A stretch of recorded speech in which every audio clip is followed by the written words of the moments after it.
पुत्रदा एकादशी व्रत कथा। भद्रावती नामक नगरी में सुकेतुमान नाम का एक राजा राज्य करता था। उसके कोई पुत्र नहीं थे। उसकी स्त्री का नाम शैव्या था।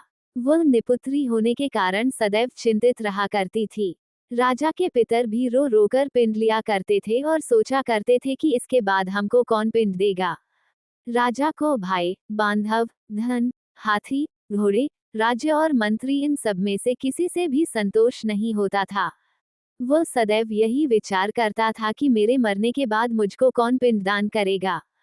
बिना पुत्र के पितरों और देवताओं का ऋण मैं कैसे चुका सकूंगा। जिस घर में पुत्र न हो उस घर में सदैव अंधेरा ही रहता है। इसलिए पुत्र उत्पत्ति के लिए प्रयत्न करना चाहिए। जिस मनुष्य ने पुत्र का मुख देखा है वह धन्य है। उसको इस लोक में यश और परलोक में शांति मिलती है, अर्थात उनके दोनों लोक सुधर जाते हैं। पूर्व जन्म के कर्म से ही इस जन्म में पुत्र, धन आदि प्राप्त होते हैं। राजा इसी प्रकार रात दिन चिंता में लगा रहता था। एक समय तो राजा ने अपने शरीर को त्याग देने का निश्चय किया, परंतु आत्मघात को महान पाप समझकर उसने ऐसा नहीं किया। एक दिन राजा ऐसा ही विचार करता हुआ अपने घोड़े पर चढ़कर वन को चल दिया तथा पक्षियों और वृक्षों को देखने लगा।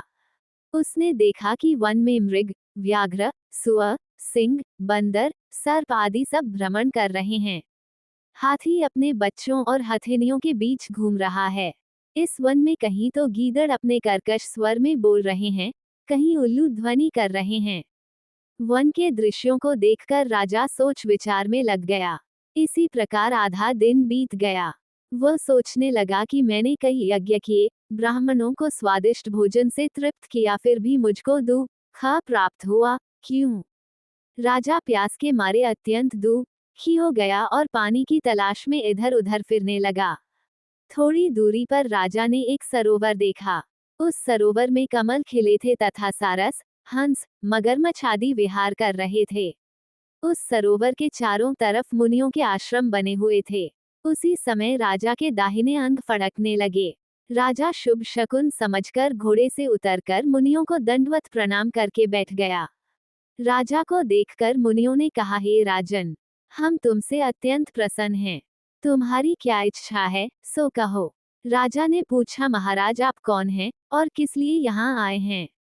कृपा करके बताइए। मुनि कहने लगे कि हे राजन, आज संतान देने वाली पुत्रदा एकादशी है। हम लोग विश्वदेव हैं और इस सरोवर में स्नान करने के लिए आए हैं। ये सुनकर राजा कहने लगा कि महाराज मेरे भी कोई संतान नहीं है। यदि आप मुझ पर प्रसन्न हैं तो एक पुत्र का वरदान दीजिए। मुनि बोले, हे राजन, आज पुत्रदा एकादशी है। आप अवश्य ही इसका व्रत करें। भगवान की कृपा से अवश्य ही आपके घर में पुत्र होगा। मुनि के वचनों को सुनकर राजा ने उसी दिन एकादशी का व्रत किया और द्वादशी को उसका पारण किया। इसके पश्चात मुनियों को प्रणाम करके महल में वापस आ गया। कुछ समय बीतने के बाद रानी ने गर्भ धारण किया और 9 महीने के पश्चात उनके एक पुत्र हुआ। वह राजकुमार अत्यंत शूरवीर, यशस्वी और प्रजापालक हुआ।